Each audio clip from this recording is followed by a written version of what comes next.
I mean, usually I'm doing like 2 training sessions a day, which are between 2.5 hours.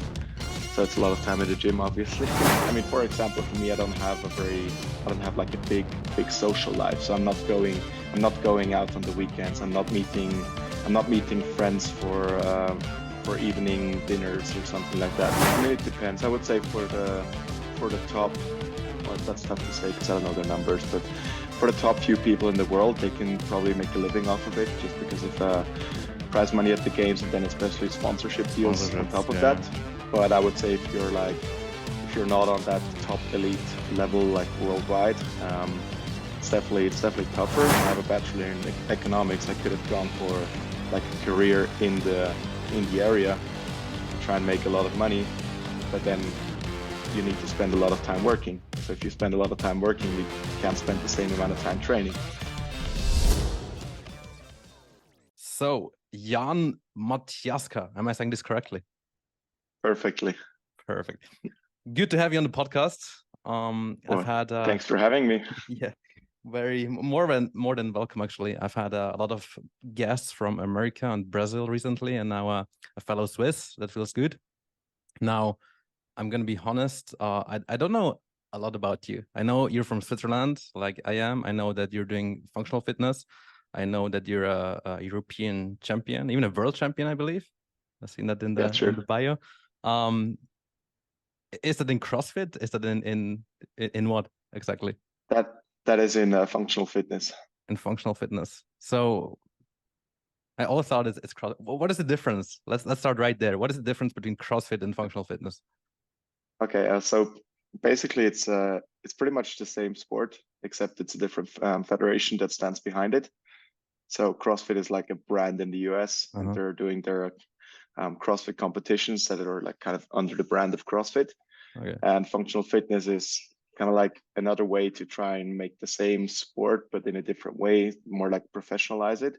So it's a world federation of functional fitness, and then they have like different federations in each country, and they kind of hold their own competitions. But you could easily compete in CrossFit as well. It's the same skills, the same sports, same everything, basically. Yes. Okay. So I also compete in CrossFit, which is, I would say, still the main focus for me. But I also compete in functional fitness, which is still a little bit of a younger sport. So actually in the World Championships, like most of the CrossFit Games athletes are not competing there because they're just focusing purely on CrossFit.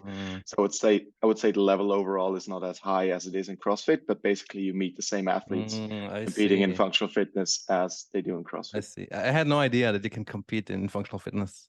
Like I've seen probably on your Instagram or so, a couple of posts and stories. But yeah, I mean, I heard the term functional fitness so many times. I had no idea that you can compete in it. So that's cool. But your goal is actually to like win the CrossFit then as well. Well, my goal is I would say to qualify for the CrossFit Games, which is kind of like the pinnacle of the sport in CrossFit. So I've been to the CrossFit semifinals, which is like kind of like the European Championship for the last 3 years. And now the goal is to get like to the CrossFit kind of like World Championships, which is the CrossFit Games. Okay. Can you make a living off doing the sports? Well, I'm trying my best, but I definitely have to do some work on the side. But I mean, like, if you probably everyone who listens to this podcast has watched one or two Netflix documentaries about CrossFit specifically, and you see these guys working out so many hours a day. Where does the money come in then? Is it like coaching that you're doing? Is it like the prize, a lot of cash prize, or how do you make a living of that? I mean, it depends. I would say for the top, well, that's tough to say because I don't know their numbers, but for the top few people in the world, they can probably make a living off of it just because of prize money at the games, and then especially sponsorship deals on top of that. But I would say if you're not on that top elite level like worldwide, it's definitely tougher. I would say part of the income is mostly when you market yourself really well. So in CrossFit, it's a lot about just how many followers you have on Instagram, how many sponsorships you can get there. And also in the States, it's probably a little bit easier just because the brand is much bigger over there. But yeah, like as for me, yeah, I do have some sponsorships, but at the same time, I'm doing work on the side. So I just have a part-time job. I do online coaching. Okay. And yeah, I'm doing like camps and seminars. I used to work as a coach as well, like in a gym, just doing the What is classes. the main income, if I may ask?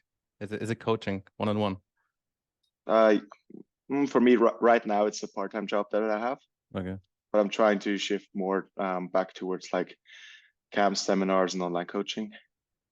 How does it look like if you have like several jobs, so to speak, and you still work out how often? Like every day for several hours, I believe. Yeah, so I mean, usually I'm doing like 2 training sessions a day, which are between 2.5 hours. So it's a lot of time in the gym, obviously. Oh. um, yeah, so I just try and do the most that I can in the time where I'm not training. Makes sense. Okay, I'm curious, how did you get there? What is your background? A lot of, especially CrossFit athletes, they have like maybe gymnastics background or like weightlifting, whatever. What is it in your case? So I used to play American football before I Mm, started CrossFit. okay. So I was in the Swiss national team of American football, and then well, one year we were trying to go into the first league and with the team that I was at, and the team wasn't quite sure if they wanted to like go up a league because it was like more training and harder competition and all that. And to me, it kind of felt like that's the goal that we've been working towards for so long.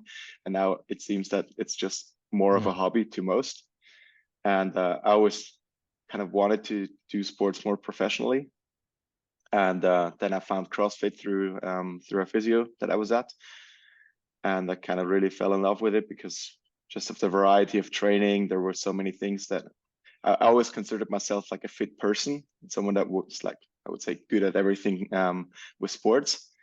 But then that kind of opened up a whole new world of training to me that I really just enjoyed doing all sorts of different things, like as you said, with like the gymnastics, with the weightlifting, with the high power output, with the mm, long distance stuff, like just so many varieties. And then I just yeah, kind of went all in on it. I trained for a few months to compete in the CrossFit Open, which is kind of like the first stage of competition where everyone competes against everyone else. mm. And for that, I've only been training like a few months. I did really, really well there. And so I kind of saw some potential. And well, you asked what I did before. So I studied. So I did a bachelor's in economics. Okay. And it was a good timing for me because at the time when I started this whole CrossFit journey, I was just starting my bachelor thesis. Mm, So that doesn't mean I didn't have anything to do, but it pretty much meant that I could spend the time 100% flexibly. got it. So what I would do is just I would basically focus everything on training, and I would kind of write my thesis around the training, however Mm, it suited best, because it didn't really matter at what times or where I was working. makes sense. And then I just spent like half a year training as much as I possibly could. I was making a lot of progress Did you and do your own programming when you started, or did you hire a coach? I mean, back I don't know what year it was, but I believe CrossFit wasn't as huge yet as it is today. yeah. So I first started getting into it like end of 2017. Okay. And because I knew no one, I knew nothing. I just kind of went online, I searched for a program and got like the elite program with like more trainings and like Uh, more skills and everything, which probably wasn't the smartest thing, but I just wanted like a ton of training mm, volume. And I did that for a couple of months. And then after I did pretty well in the open, my physio at the time um, was really happy or he like helped me out with the programming because he saw that I was just kind of doing as much of everything as I possibly could. mm, And so I sat together with him. We took a step back. We kind of analyzed where I was at as an athlete, where my strengths and weaknesses were. And then we did like I would say like a basic training program with not a lot of the fancy CrossFit workouts. And we were just like building a solid foundation for me to build upon later on. And so he did my programming for a while, which was also good because I was seeing him regularly mm. um, anyway in the gym. And then after a while, I decided to have like a professional coach. and then I joined a Swiss company JMT, because Jonas Müller, he was also a competitor in CrossFit, one of the best ones in Switzerland, and I approached him and I told him I wanted to do this as professionally as I can, and he really helped me out for a couple of years, and he's still like a coach to me and someone I really trust. Cool, awesome. What is your motivation behind all of that? I mean, you don't start doing CrossFit and then say you want to go to world to the top, basically, or did you have that from day one that you said you want to get to the top? It's tough. I mean, the motivation generally, I would say I've always been a very like driven and motivated person, and I've always had kind of like the desire to just be really good in sports and kind of try and I'm just a very competitive person naturally, I would say. But with CrossFit in specific, I would say that when I started out, I wanted to reach that regionals level, which was kind of like for the people that weren't training professionally, it was kind of like a level where you could get to if you were just a fit person that worked really hard on a consistent basis. So I saw that as like a goal that was achievable, and I didn't think I would win the CrossFit Games because I was like 23, 24 years at that time. I didn't have like the perfect background. I had a lot of weaknesses in my fitness overall that I knew needed a few years of work to be at a good level. So for me, it was like setting a realistic goal that I knew I could achieve in a certain time frame, and I thought it was maybe going to be 2 to 3 years or so. And I've worked towards that, and it actually worked out really well. So I reached that goal in 2020. The season has changed a little bit, so I said I wanted to get to regionals, which is like the semifinals nowadays, so the European Championship. And I did that in 2020, but that was the year when COVID was happening. So then when I reached the competition, 1 week after I got the confirmation that I was in, they actually announced that the competition was canceled. Well, it wasn't canceled overall, but it was moved to like an online format. Okay. And I mean, although we do have a lot of like qualifications in an online format, which just means that you do the workout in the gym, you film it, you have your own judge, you are accountable of your own movement, and then you upload the video and someone maybe judges it online, but you don't really have that competition as competition usually is with people next to you. So the first year when I reached the semifinals, it was like that again. So it was just competing online. So it really didn't feel like I actually achieved my goal. And so I kind of held the same goal for the next year because I wanted to prove myself that I could. First of all, it wasn't a fluke. Do you think like less people competed because of that? Because it was all online? No, I think no, I would say still the same amount of people competed, because when the Open was happening, I mean, most people at a high level, they definitely had access to a gym and to good equipment. Maybe the performance was a bit lower just because like you don't have like the regular surrounding. I can imagine if you have like people around you who cheer you up, and like if you don't have that. Yeah. It might be, but I was also at the same time I was also in the same situation. So I also kind of like had to sneak in a workout, and I didn't have the same like environment as you usually have.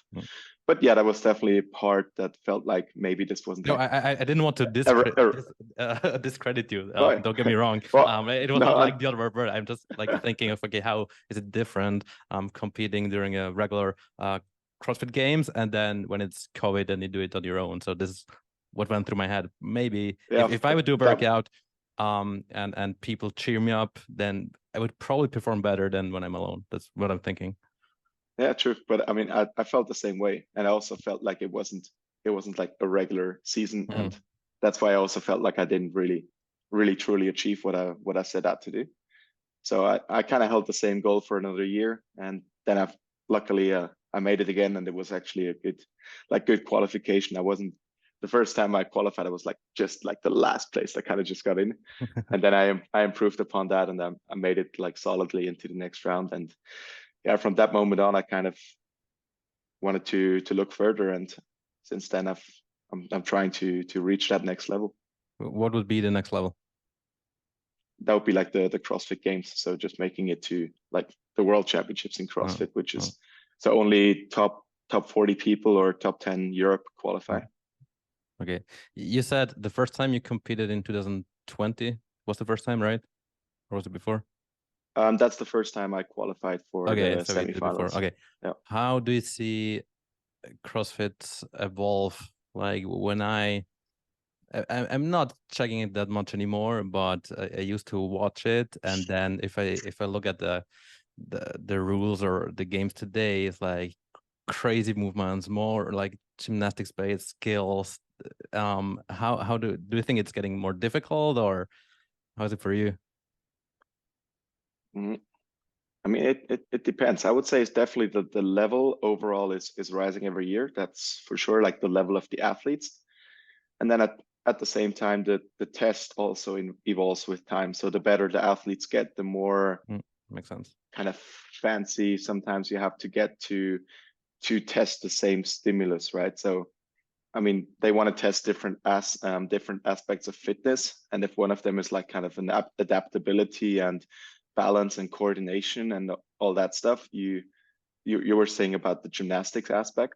So you kind of need to find movements that people maybe haven't practiced a lot before, that they're not used to.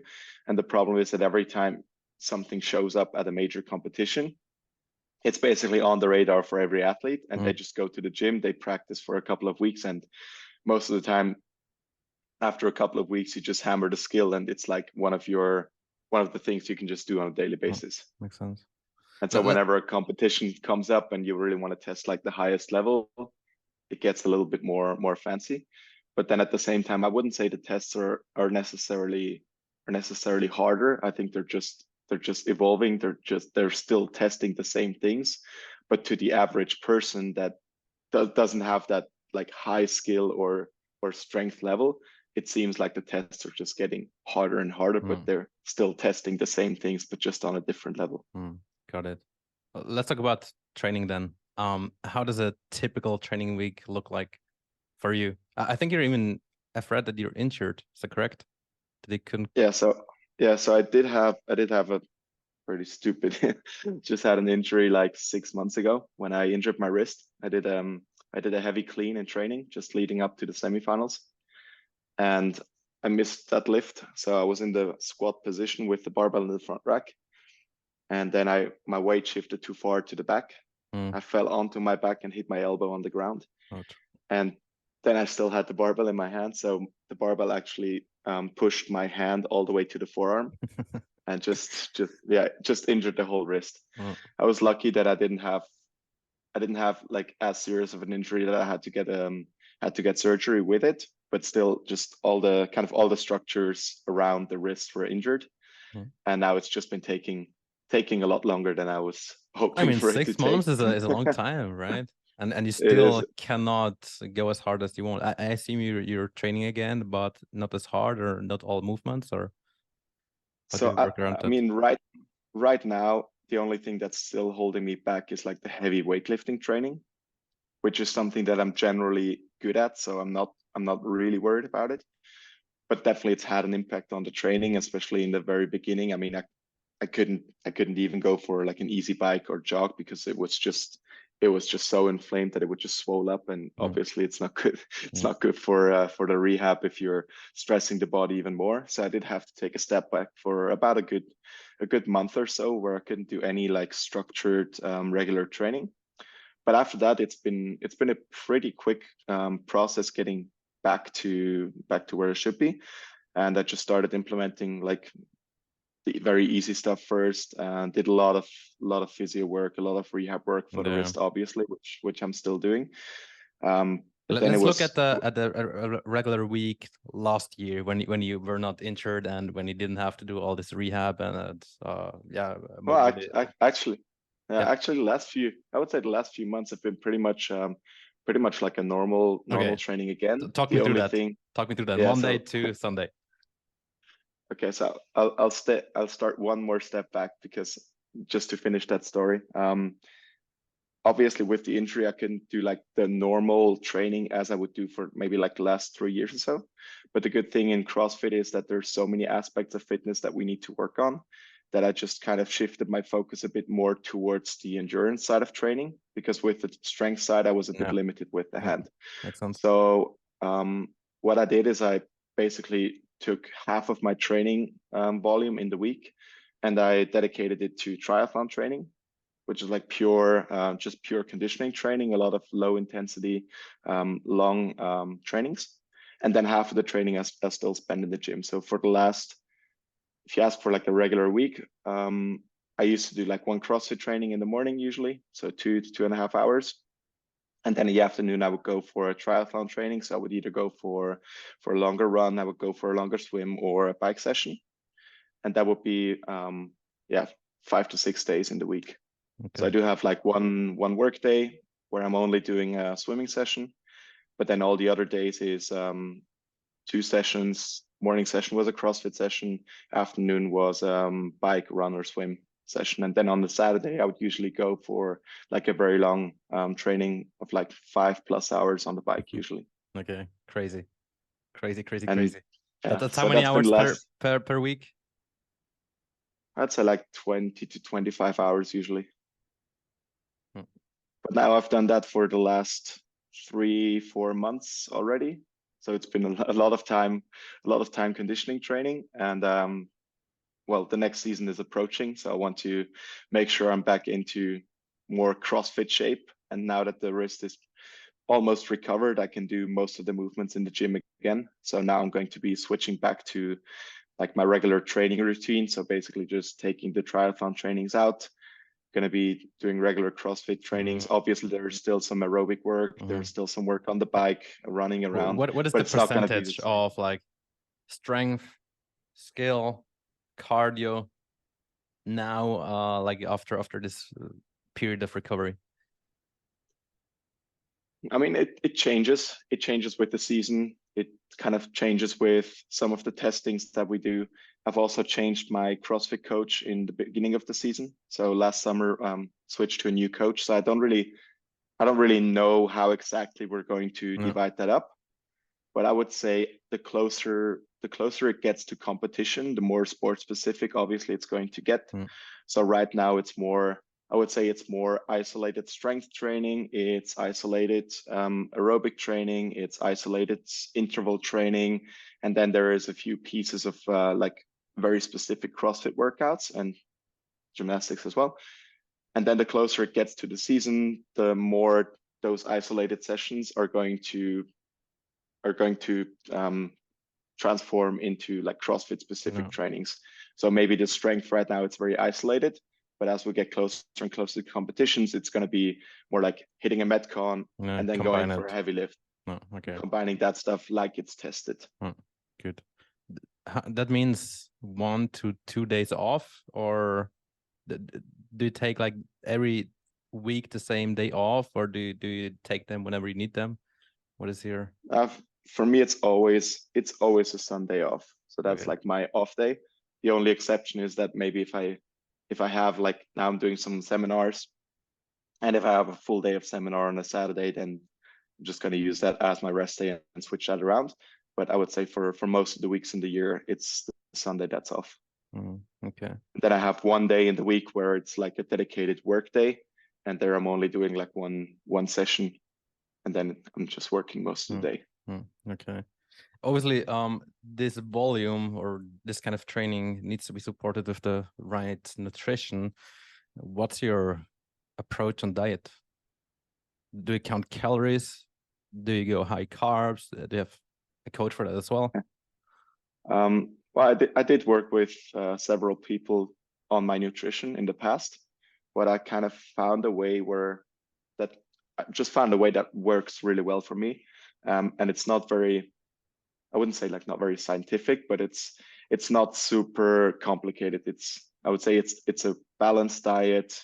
I'm eating regular food. I'm not tracking calories, but I kind of have a feeling or have an idea of what I'm eating and how much I should be eating at which time. So I have a regular breakfast, which is, for me, it's usually like a big breakfast shake with like 1,200 calories or so. That's not a regular breakfast though. Regular Swiss breakfast would be bread and some marmalade. Yeah, okay, maybe it's a little bit more than usual.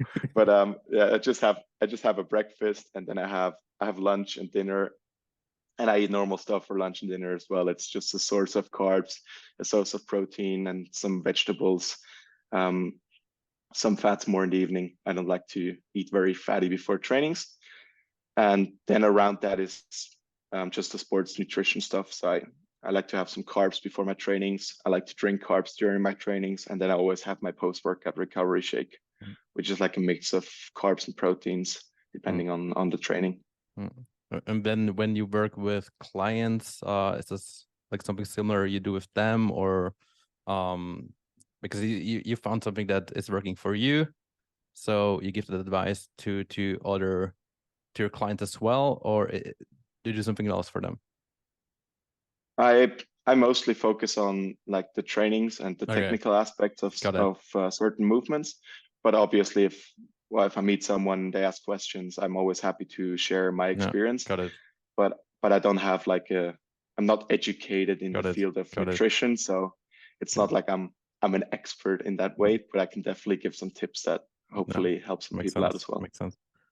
Have you experimented with like specific diets? I think in the CrossFit area, paleo or even keto is very popular. No, I mean, I've looked into those things, but I've never been a fan of those kind of extreme Mm, diets. And I think it's better to have something that is very balanced, that like suits a regular lifestyle, rather than making things super complicated. So the only thing that I've done for a couple of times is just tracking my macros, mm, knowing where I'm at, yeah, just looking at the I like data, that. trying to Yeah, optimize some stuff. But I've never gone to like to some extremes. yeah. So the only extreme I would say that I'm doing is I'm eating extremely a lot of carbs, Mm. which is also something that I sometimes have to force. Like I don't always feel like eating candy before training. It's a good problem to have. It's kind of a luxury training luxury Yeah, problem to be at. Yeah. absolutely. Okay, cool. Yeah. I've like probably done like all the diets out there, but more so to speak about them and give them like my recommendations, because I often hear, okay, Martin, I want to do like the keto diet. What do you think about that? Or here, this diet, and yeah, as you say, like I mean, they work, but they're very extreme, and basically none of them is sustainable. So I really like your approach there, that you just like keep it very basic. It's working for you. You can perform obviously. So yeah, and it's really cool. Yeah, I think the only really interesting thing with the nutrition is obviously when it comes to like the very competition specific nutrition, because in a competition, when the nerves are like super high, you're completely stressed out, there's multiple workouts in a day, you don't have time to properly recover between them. That's when nutrition gets really Actually interesting, and I've matters, had right? to Yeah. yeah, and I've had to learn how to handle that as well. Mm, There were times when I had like the regular meals with me, and I would try to like force down a steak and mm, pasta. mm, And now I just kind of found out it doesn't work the same way. You're just eating like white bread and jam and honey, and just try to get as many simple carbs, so just something you can digest. mm, And yeah, then in the evening, you just bulk up on however many calories you can mm, get in. mm. Yeah, let's state this quickly, because like someone will hear this and say, "Oh, I need to like eat all this simple sugar throughout my training," and this is not what Jan is saying here, because like during those days, how Yeah. many hours do you, or it's over several days, right? 2 or 3 days where you compete just one event after another, if I'm not mistaken. Yeah. So the competing is usually like 3 days, and then it's 6 to 8 events or so.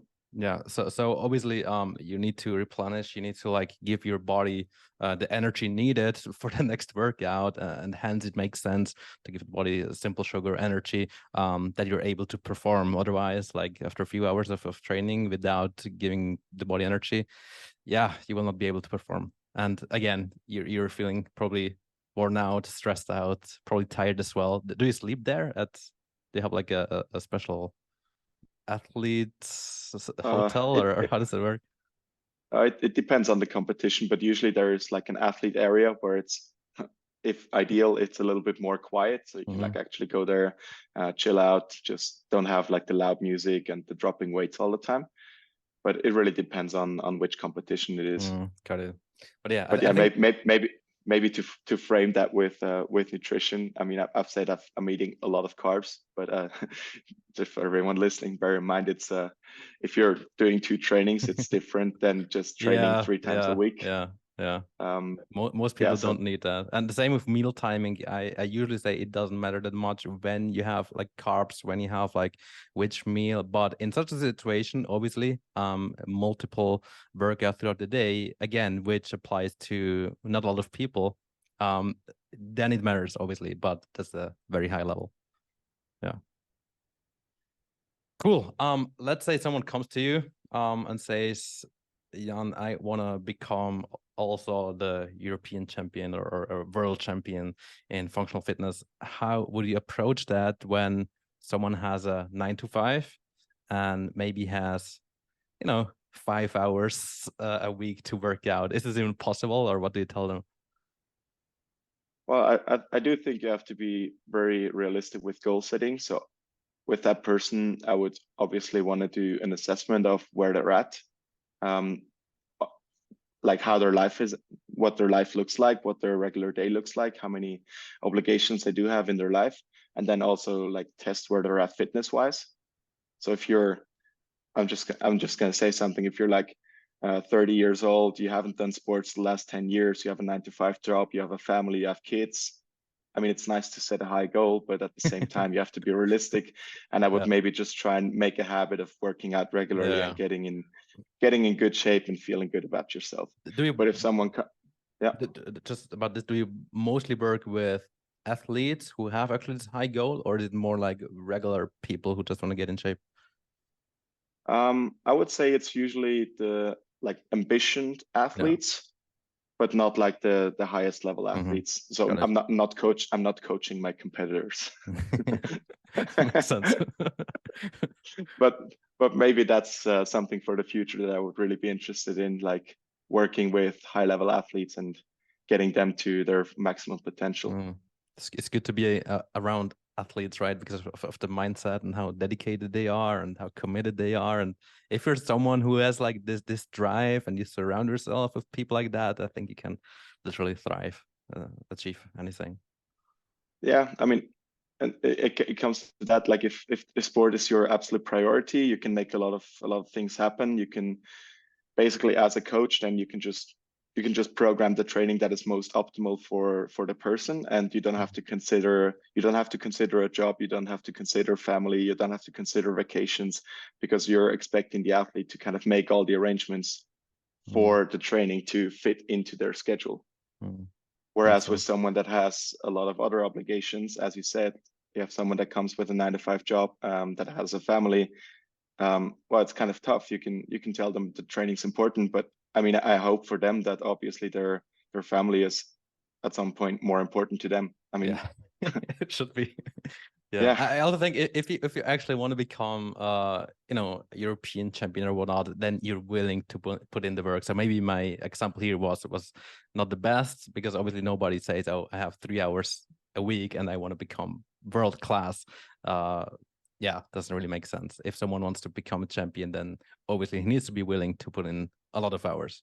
I mean, people ask, or sometimes I think it's in the mind that you have to make sacrifices, which is true in a way. Like, but I don't really see I mean, if you want, I've given up on a lot of things in the last couple of years to get to the point where I'm at with my sports career. But Like I never what, really felt, for example?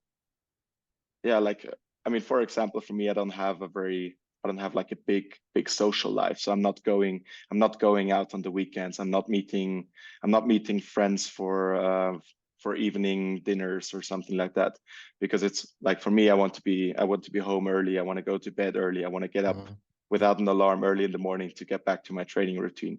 In the weekends, to me, a Saturday feels like a Tuesday. I shouldn't be going to bed later on a Saturday than on a Tuesday. I have this as well. Yeah. Okay. So that's like one part of my life where I've just said it's not a priority to me, and therefore I'm not going to spend a lot of time with it. Okay. Or then, for example, you take your career, you take your job.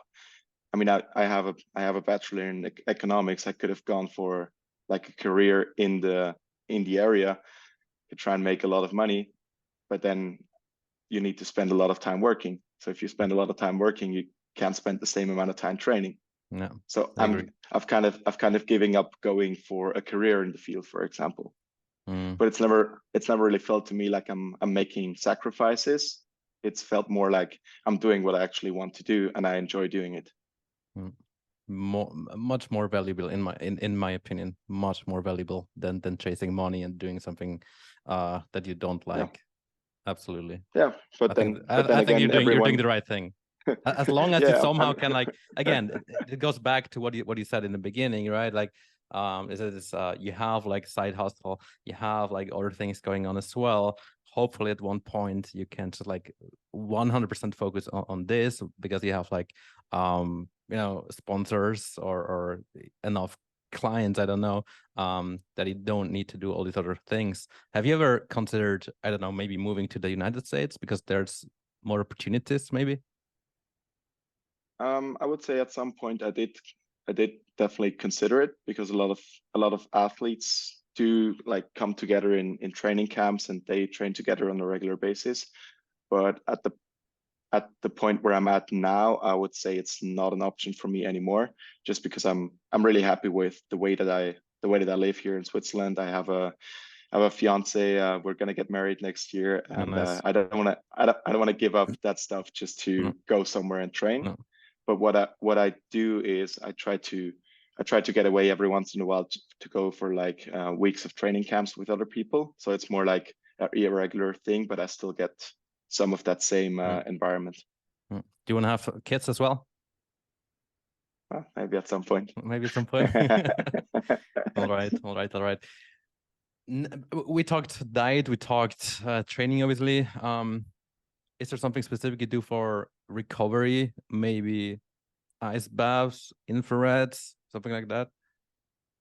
I would say the most important to name before we go into the little nuances is sleep. No, glad you say that. Yeah, we've kind of touched on it already, but I think together with nutrition and I would say stress, nutrition, and sleep are like the three pillars that really need to be checked before everything else gets some importance. So for me, sleep is obviously very, very important. Try to have a regular bed schedule. So I'm trying to go to bed like 9 to 10 every day, and I sleep in pretty much every day. So I never have to set an alarm in the morning. That doesn't mean I sleep till 10 because I go to bed early. And what time do you get up usually? I would say usually around 7 or so. Is this when it gets brighter, or is it just because Depends. you feel rested? No, I just kind of wake up, feel rested when I wake up. So yeah, I mean, that's very important. I like to have dark curtains and have a good night's sleep. I like to have my own pillow. So even when I'm traveling, I like to take my pillow with me. It's just those things that do make a big difference. So whenever I have a bad night of sleep, or maybe I'm traveling, I'm sleeping somewhere else for the first night, maybe I forgot my pillow, I really noticed that I just don't feel the same way. And also in training, I just don't get the same intensity if I'm not well rested. We also always need the eye mask, because if it's not completely dark, you don't like it. I can't really wear that. I've tried it, but it doesn't really work for me. I cannot sleep when it's bright in the room, and right now in the place we're at right now, it's so bright, and I wake up all the time if I don't have it on. Because the curtains are not fully you cannot close them fully, and it's always bright. Anyway, what do you do for your sorry? Well, you asked because of the recovery tools. Coming back to that. just making the loop back. Full circle here. I did have a time when I did like saunas and ice bath very regularly. That's definitely something that I want to implement again now that it gets more to the winter time, and we actually just built like a home sauna nice. right next doors at my fiance's parents' place. So we're gonna make that hopefully a habit again. have that like at least once a week. That would be really nice. And then I also go to like body therapy. So I do go to the physiotherapist at least once a week, and I try to get a massage in once a week as well. Okay. Do you do the And that's sauna yeah. because you actually feel a difference, or like in my case, it's more like, okay, 20 minutes where you don't do anything, where it's more like, feels good. Yeah, I would say with that, it's more, to me, it feels more like mental recovery rather than Right. physical recovery. I have the same So feeling.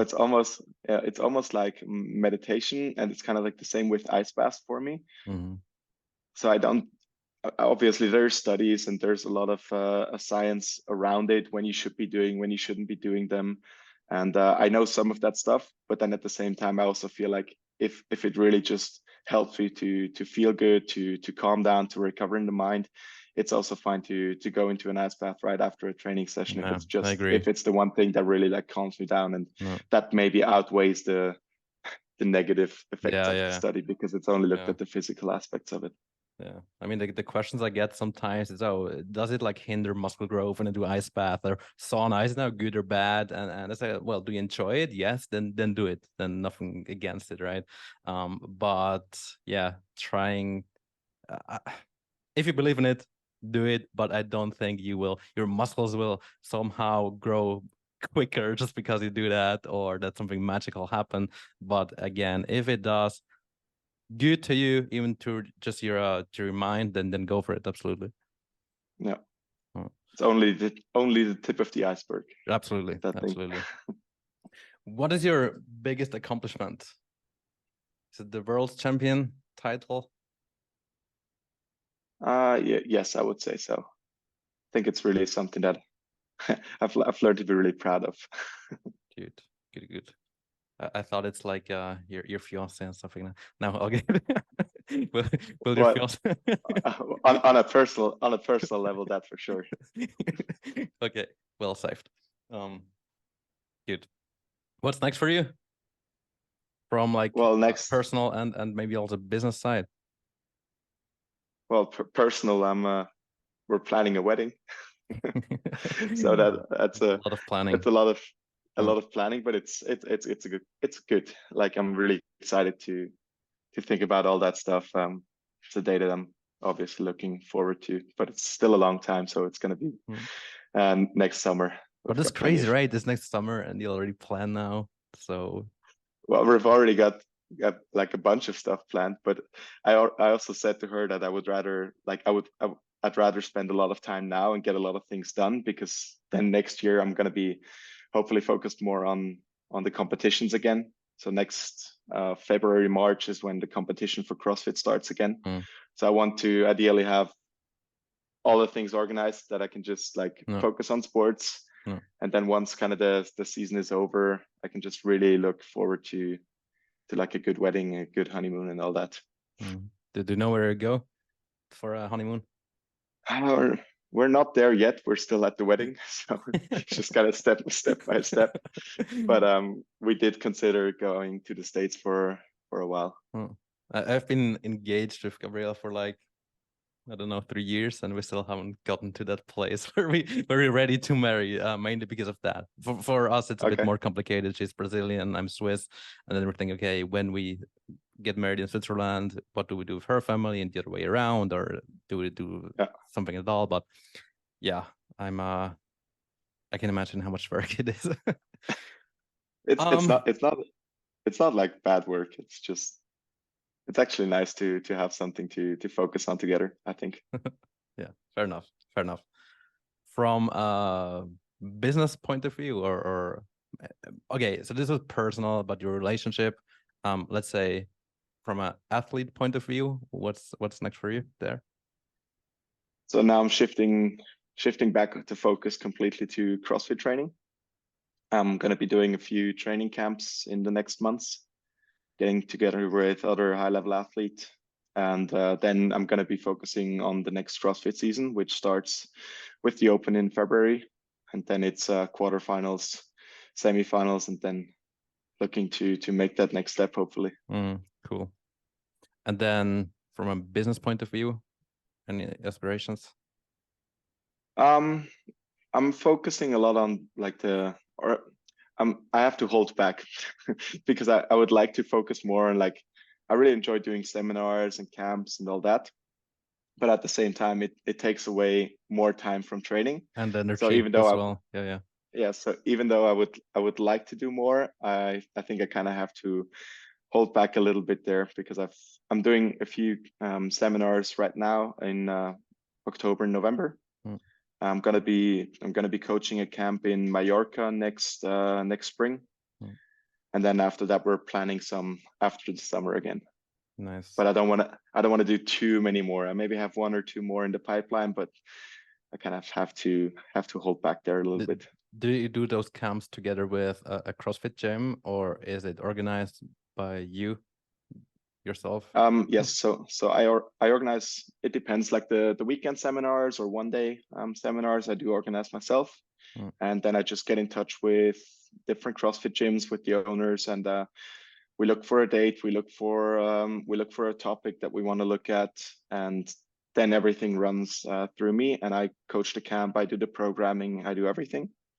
And then I also have those longer like week camps, which like the one in Mallorca with Fitness Holiday. So there I am as a head coach. So I'm responsible for the coaching on site. I'm responsible for the programming, but the organization. So everything together with like bookings, transportation, travel, the hotel, and stuff like that is taken over by the company.